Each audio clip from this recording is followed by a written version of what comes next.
Dr. Nikolich is the Director of Defense Research and Engineering for Research and Technology, Principal Advisor to the Undersecretary of Defense for Research and Engineering on all defense research and technology investments.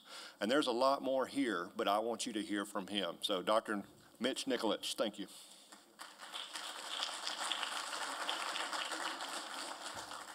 Thank you, and so as you can plainly see, I'm not Mike Griffin, and no, you can't ask for your money back. Let me, I don't know quite how to use this gadget here. Are my slides ready? Thank you. What do you do with a once-in-a-lifetime opportunity? The 2017 National Defense Authorization Act created the Office of the Undersecretary of Defense for Research and Engineering. People have noted, and I agree with it, that that's probably the most significant change, structural change to the Department of Defense since the 1986 Goldwater-Nichols Act. And before that, the Goldwater-Nichols Act was viewed as the most significant change in our national security structure since the 1947 National Security Act. So very significant change that doesn't occur very often. And what of the Goldwater-Nichols Act of 1986? That brought about the idea of jointness. That prior to that, we had stovepipes in our air capabilities, our naval capabilities, and our land capabilities. And so as we brought those capabilities to bear in operations, we had seams, we had lack of coordination, and all the rest.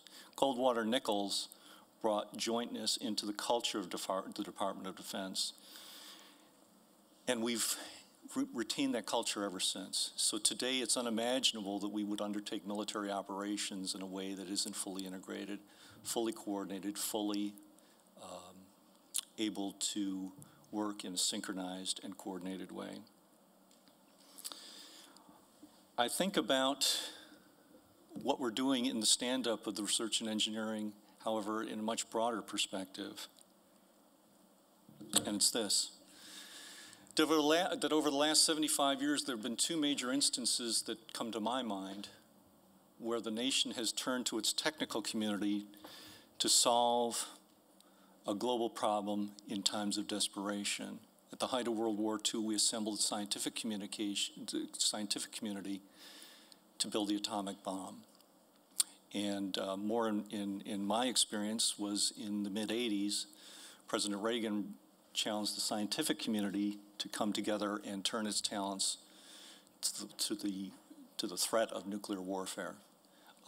And on reflection, I think there are two quotes here that always stick with me. President Truman's observation about the significance of organization and bringing our technical capabilities to bear on a problem. And then later in the Strategic Defense Initiative. I think it is right to say, as President Reagan foresaw, that what we would do would change the course of human history, and it did. But I think it's also right to say that those instances were, in a sense, episodic or born of a particular era or specific problem. And so I think of what we're doing in establishing the Research and Engineering Organization as in a sense, more fundamental. What we're doing is building into the fabric, into the fundamental structure of the Department of Defense, an engine of innovation, a method, an organization of bringing our technical capabilities to bear on all of our future national security challenges. And so I think we're doing something of that great significance. The other thing we're doing is we're creating a culture in the organization. If you go to, we have a specific project in the government called the Naval Reactors program, which has its origins and harkens back to Admiral Rickover's seizing upon the idea that the nuclear navy was what we needed to do. And he created a culture in that organization of discipline, engineering excellence, and programmatic excellence that resides today. Thus is, I think, the significance of culture and establishing the right culture from the very beginning of an organization and the staying power that it has. So within the Department of Defense, clearly we have our Secretary of Defense. The next echelon of leadership is an undersecretary, for those of you who aren't versed in the specifics of DoD organization. And so that's the next level of leadership. I reside at the next level of leadership, next level of echelon down below from that. So I'm a Director of Defense Research and Engineering with responsibilities for all of the DoD laboratories, what we call FFRDCs, the federally funded research and development centers that include the names you would recognize: Lincoln Laboratories, Institute for Defense Analysis, the Aerospace Corporation, MITRE, and all the rest. There's some 10 of them. On top of that, I have responsibilities for all of our university research programs in what we call UARCs, University Affiliated Research and Development Research Centers. And in addition to that, the small business program. And those are easy to list, but they all touch upon a much broader base of what we call the National Security Innovation Base, which is the larger, and the term we use these days is ecosystem, but the larger family of entities that are the engine of innovation that we draw upon for the Department of Defense.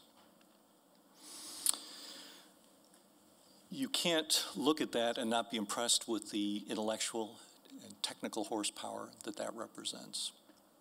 And so in some ways I've got maybe the best job in the Pentagon. We have something that in our business is something that's come to be known as the Valley of Death. I guess we have to use these terms in the defense business, but what it's referenced to is the idea that we create innovation, we develop ideas, whether through small business, our laboratories, or elsewhere in the National Security Innovation Base.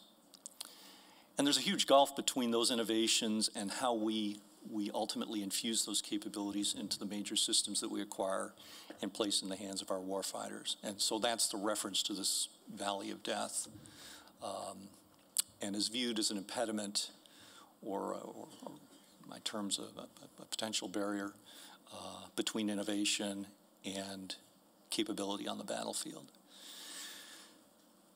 Like the old adage goes, everybody talks about it, but nobody does anything about it. What we're trying to do in our organization here is to build in organizational capabilities, methods, approaches for how we bridge that valley of death between innovation and operational systems. So I have an opposite number in our organization for what we call advanced capabilities, which is a bit of a euphemism for demonstrations, rapid prototyping, and all the rest. The idea that we can take our innovations, manifest them in some sort of demonstration that you can put on a table, that you can use to demonstrate a capability, show that it works, provide a catalyst for maturing technologies, and show how those capabilities might actually, and in practice, make their way into systems we ultimately buy. Oftentimes we run into problems in our acquisition programs where we commit to programs that hinge on technologies not yet fully developed, not yet fully proven, and we end up in a circumstance where we're proceeding with large activity and capabilities that are not fully understood, not fully developed, and not fully ready, and suffer the results, the attendant results of all that comes from that.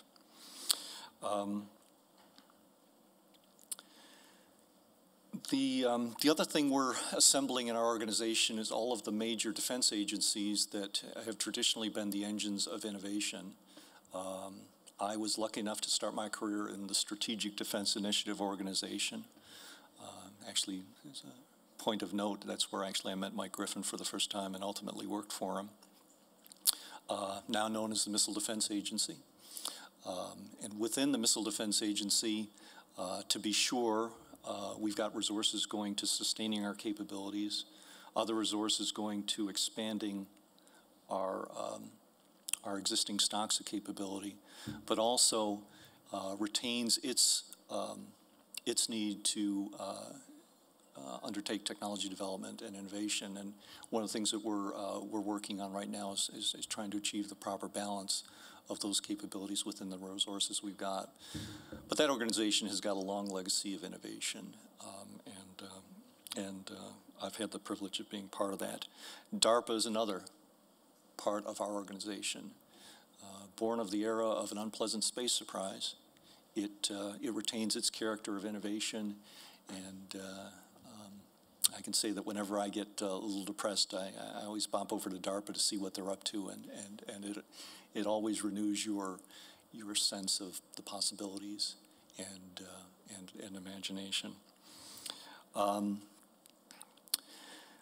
Those two agencies are more in the character of traditional Defense Department agencies, but what we found in our traditional processes in organizations, agencies, and structures is that they don't provide the flexibility and inclusiveness to allow for non-traditional vendors and other approaches for drawing innovation into our applications.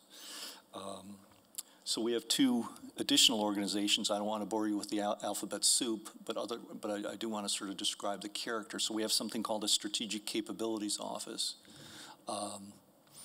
which is an interesting approach to an organization to create innovation in the department that matches warfighters directly with technology demonstrations and capabilities that would reach a level of maturity that you could actually hand them off and use them in real-life circumstances. And then another organization actually created under Secretary Ashton Carter's leadership called the Defense Innovation Unit Experimental, which was the idea of creating an experimental organization that would be co-located at our major centers of innovation in Silicon Valley, Boston, and Austin, so Boston, Massachusetts, Austin, Texas, to draw in the considerable energy and resource and technical innovation centered in those geographic locations. And so provides a means for drawing in non-traditional entities into our orbit. We now have dropped the X, Defense Innovation Unit Experimental. We now have dropped that, so the experiment has reached some level of success that it's not an experiment anymore. But it is still a work in progress as we think about applying those approaches to drawing in capabilities that might not otherwise find their way into our capabilities.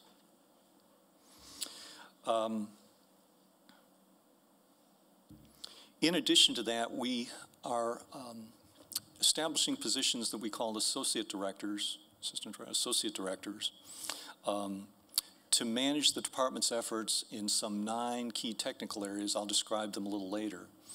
But the idea is that we've identified a number of strategic capabilities that are important going forward, and that we find the need at the Office of Secretary of Defense level to integrate, assimilate, and guide the department's efforts in these areas to ensure that we reach our objectives technically and apace. I touched a little bit on culture, and I want to say a little bit more about that. We're trying to create a culture of technical strength, of rapid assimilation of issues, decision-making, and action, with the idea that in creating the foundational culture for an organization, we want those ideas and principles to propagate going forward. And also, how to think about risk-taking.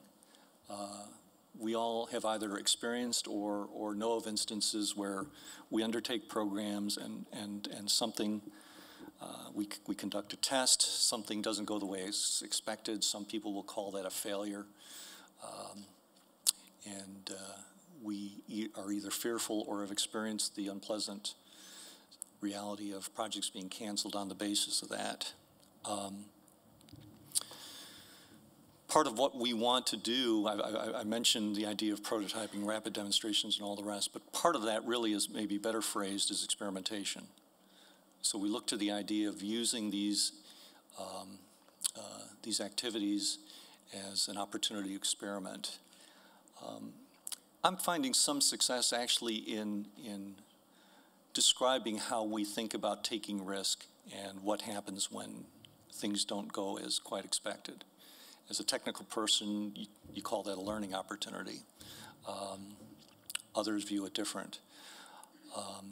If you talk to an air power person, a strike aircraft person, and you speak to them in terms that is their natural way of thinking and saying, look, if we were undertaking a major campaign and you had a task to strike a bridge or some other target, and that was critical to the outcome of the campaign, and you flew the sortie and you put the bomb on the bridge and you didn't kill it, what would you do?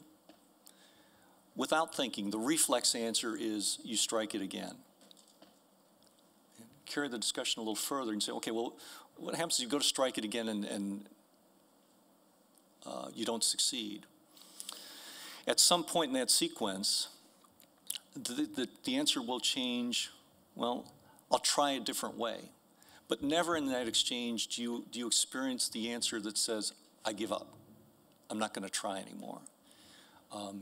And in many ways, I think as we talk about what we're doing and the setbacks that we have, we can see opportunities to describe what we're doing and why it's important to continue in terms such as those. Two other things we're doing is to be constantly looking at what our adversaries are looking to do, how they're thinking to apply technologies to develop new capabilities and how they might use that against us to inform how we think about the technologies and capabilities that we want to develop for ourselves. And that every bit as important as it is to move our technologies and capabilities forward, it's important to recognize the following point. It's widely known, it's widely accepted that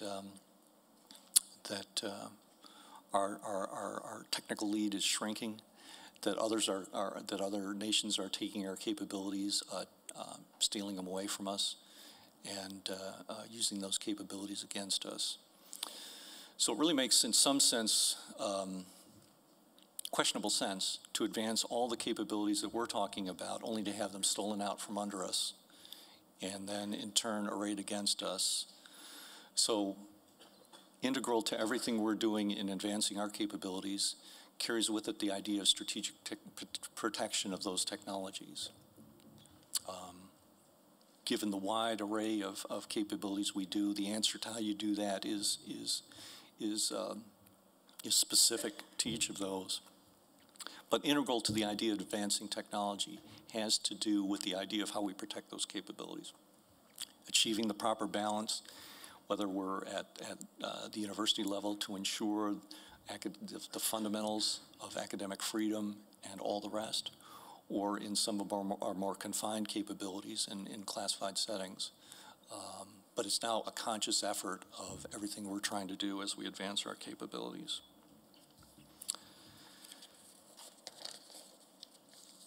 Go to the next slide here. Steve Katay touched on the National Defense Strategy. In my years, I've seen national security strategies, national defense strategies with huge buildups and lead-ins to the release of these documents, only to have those documents be met with, well, that's very interesting, and the next day it's on the coffee table. In my belief system, the National Defense Strategy created under Secretary Mattis's leadership is a strategy worthy of the name. Its contents are well described, and to the point we're actually acting on the strategy. It's got three major elements to it, and I would certainly commend it for your reading. It's 11 pages, but I think it's an excellent document and gives you a sense for the context within which we're advancing our technical capabilities. It starts off, I think, with a very sober and clear-eyed sense of the world that we're facing, describing our posture heretofore as strategic atrophy, that our competitive military advantage has been eroding, and that we're in a security environment that is marked with rapid technical change on the part of our adversaries. I generally wouldn't do this, but there are two sentences I'd like to read to you that I think are particularly telling. China is a strategic competitor using predatory economics to intimidate its neighbors while militarizing features of the South China Sea. Russia has violated the borders of nearby nation and pursues veto power over economic, diplomatic, and security decisions of its neighbors.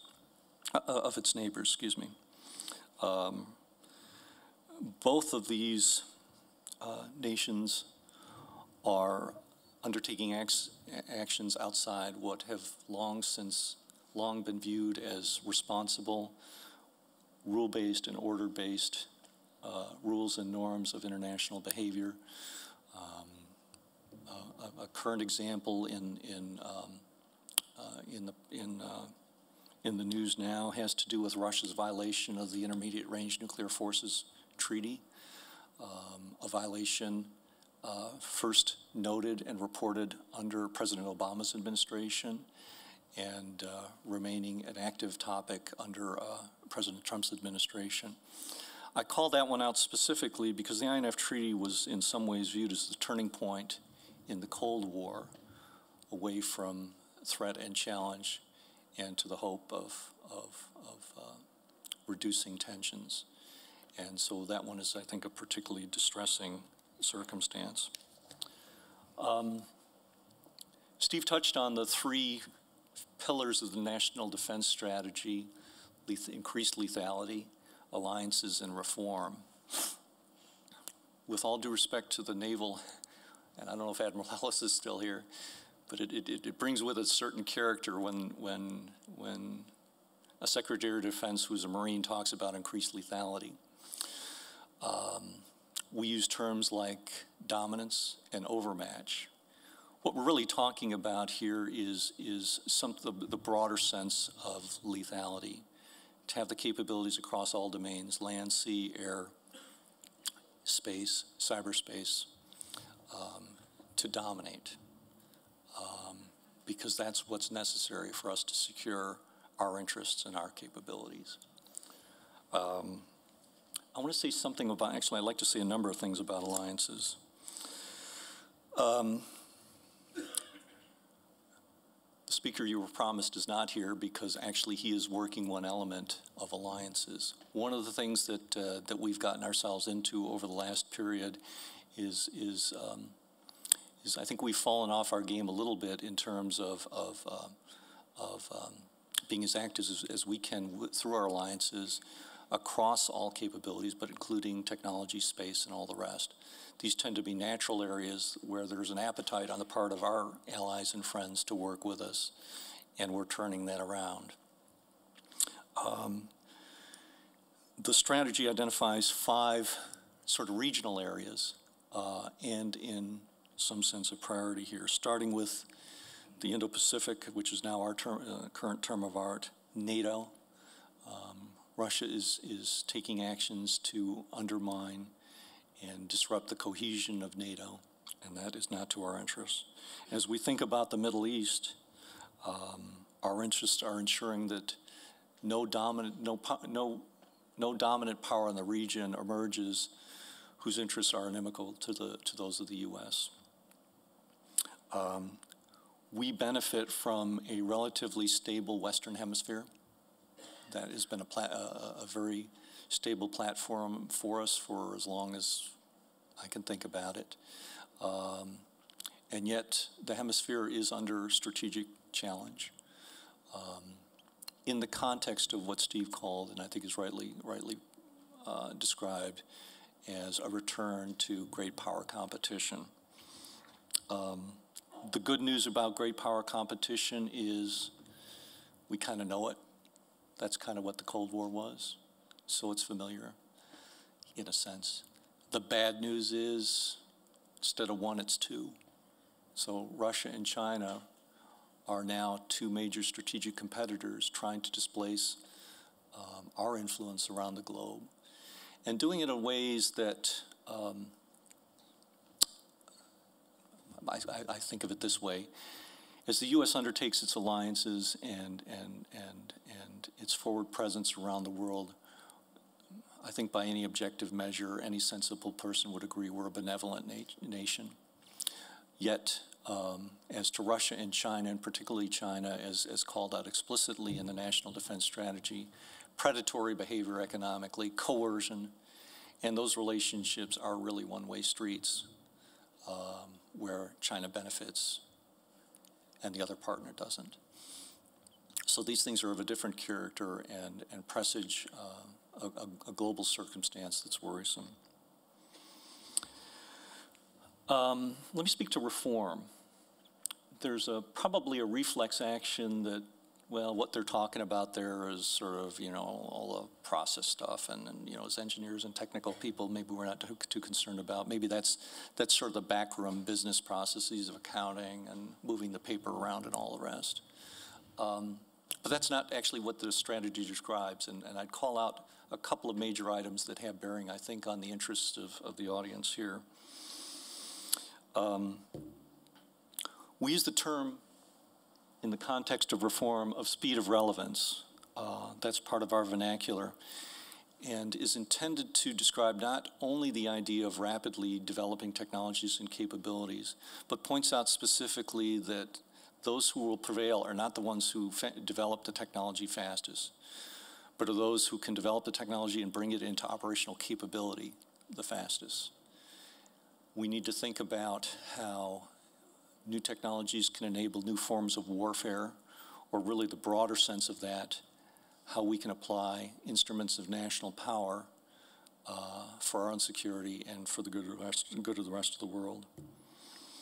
It also talks about organizing for innovation. I opened with a description of this new organization. That's simply at the Office of Secretary of Defense level. One of the phenomena that inevitably occurs when you create a structure at the Office of Secretary of Defense level is that propagates down into services in terms of structure, objectives, and all the rest. And so the military services are responding with creating organizations and offices of their own aimed at rapid innovation and all the rest.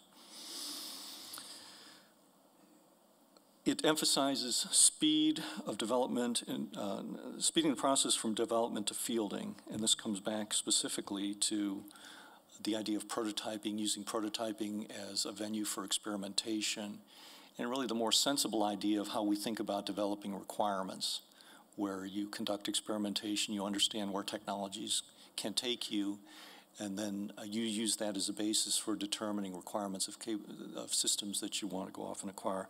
And also the idea of building into all of our systems the idea of upgrades. Each kind of capability brings with it its own opportunity for doing that. For a land-based system, it's easy to bring the system back and do an upgrade.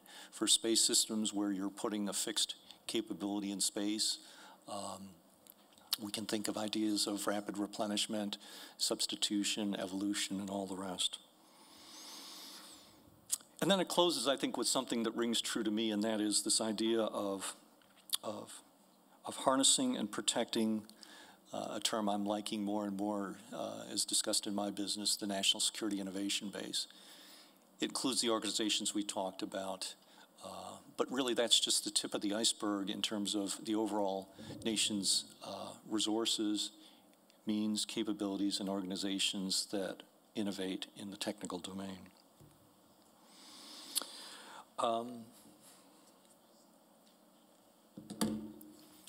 We took this National Defense Strategy and distilled out from that a number of key sort of strategic technical areas that we think are important areas to dominate in the future. And out of that come these list of 9 topics. We're calling these modernization priorities. This is what we'll do. It's not all we'll do. But these are areas where we're devoting special attention through those associate directors, I can't remember what we call them, to guide the department's efforts in these areas.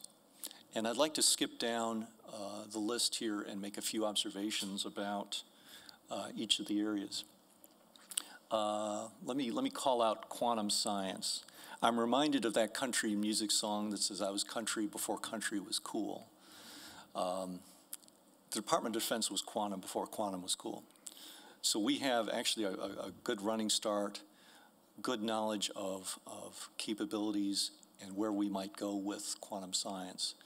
We're developing a set of ideas about where we want to go, the kinds of applications we have in mind. There's the whole spectrum that one hears about of quantum computing, quantum communications, and all the rest. We see immediate applications and opportunities to exploit capabilities through precision timing, so quantum clocks, it becomes an area of interest, quantum sensors for the ability to do ever more sensitive measurement across a number of domains. And so this is just one of many areas that we're interested in. Let me touch on hypersonics for a moment. I saw a great representation, I can't remember the author's name, in referring to hypersonics in making the point that to date we've had sort of two capabilities, the ability to deliver force quickly but predictably through ballistic missiles and predictable trajectories, or slowly and non-predictably, things like cruise missiles and all the rest. And what hypersonics opens up for us is the idea to combine speed with unpredictability. Let's see. Directed energy, I think, is just two other quick topics here. Directed energy is another area of interest to us. What we want to see is an instance where directed energy systems are not a battlefield curiosity, but part of the battlefield kit. We'd like to see mature capabilities to the point where users create the demand as opposed to technologists creating the push. And each of these, again, brings with them their own storyline. I don't have the time to touch upon every one of them. But I want to close with two quick observations, if you'll allow me. First is, as we think about how we're carrying these capabilities forward, I'm reminded of a story told to me by my good friend, the Air Force chief scientist, that I think is very fitting. When his children were young, he used to coach youth hockey. And he would tell the young people, don't shoot at the goalie.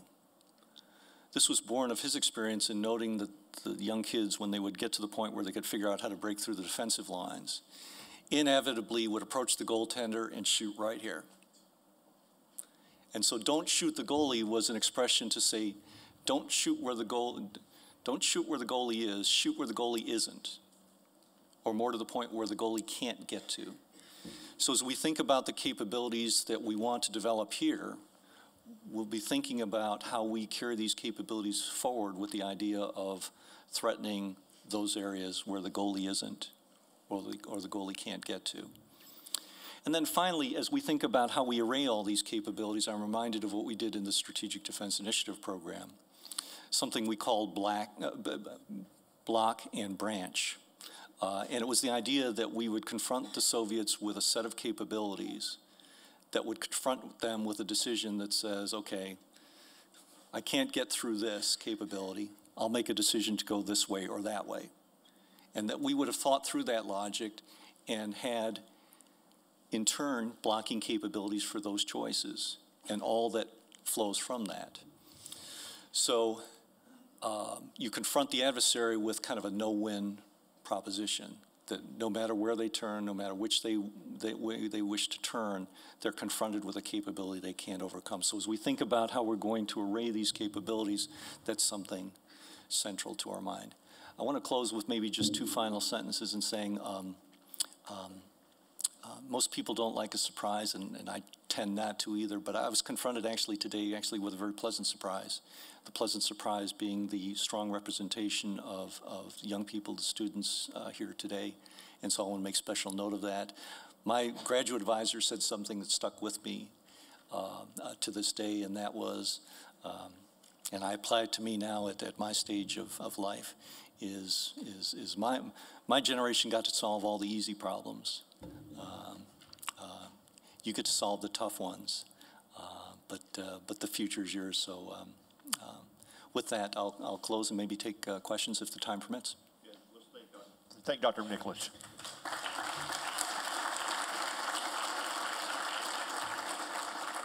We do have time for a couple of quick questions. Yeah, I have a question. I'm just looking up there at the modernization priorities. Yes. And I see machine learning and artificial intelligence. I know there are a lot of people that are becoming concerned about that. I know it's still very rudimentary right now, but a decade, 2 decades from now, it could become a very serious threat to humanity, according to some. With it being weaponized, and not just us weaponizing it, but say the Russians or the Chinese, could you see it as something that could become a threat to the magnitude that we would start to see treaties formed around it in the ways that we have treaties around nuclear weapons? So I actually spent a good number of years actually in arms control and treaty work, including actually many sessions in Geneva with the Russians.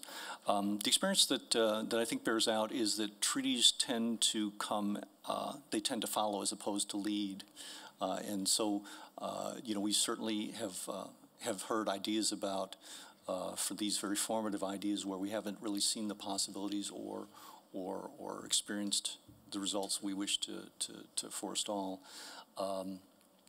Calls for controls or treaties and all the rest. And I think we're always confronted with the idea of we never seem to figure out how to do that, that really treaties tend to follow as opposed to lead. So, Sir. looking at the I'm Dan Casey from KBR Wiley, and looking at the modernization priorities, you have some, like you mentioned, the government has a very well-structured approach already in place to address some of these, like quantum science. You look at others, like new strategies towards space or hypersonics. I mean, with hypersonics as an example, where does leadership of that responsibility go? Does it go to one of the agencies, or does it get spread out, or to the services, or how does that work? Yeah, one of the things we're not trying to do in the organization that I referred to earlier is we're not trying to seize programs, roll everything up into an OSD organization, but rather recognize those organizations, agencies, services that are undertaking activities of their own, and looking at rolling that up into a big picture sense of where existing capabilities are going, having the sense of identifying where the department needs to take these capabilities, and then looking at how we align existing capabilities, fill gaps, accelerate and modify programs into a coherent department-wide effort. And we're already seeing that theory actually can work in practice. In some of the other domains, we're actually getting the results we're seeking in that direction. Hi, I'm Irene Klotz with Aviation Week. Hi. Traditionally, the civilian space program in the United States has been kind of a tool of soft leadership and foreign policy initiatives, particularly with Russia. And of course, China is not a part of that right now. As the DoD kind of sharpens its focus and shifts towards this more maybe operational use of space from a protected environment perspective, do you think there is going to be a trend to separate that aspect of the civilian space programs, or that Russia and possibly even China will not be part of that community? Or do you think that there's a value in this new contested environment to try and expand those types of partnerships? Well, I guess I would observe a couple of things. I promised myself I wouldn't say anything about space, but in respect to your question, maybe a couple of things to say. First of which is I need to hearken to what Steve Katay talked about in terms of what the department is doing in thinking about a space warfighting command, space development capabilities, Space Force, and all the rest. And those examinations are underway. Decisions are being contemplated, but so it's all in our terms pre-decisional. With respect to how we think about the nexus of national security space with civil space and commercial space, that's something certainly we're giving a lot of thought to. We use the term the space warfighter, but in the first instance, what we're really about is the nation's space capabilities and its ability and its recognition of that as an instrument of U.S. power. And so I prefer not to think about purely warfighting, but rather how we're assembling capabilities as part of our national portfolio. All right. Thank you very much, Mitch. Thank you.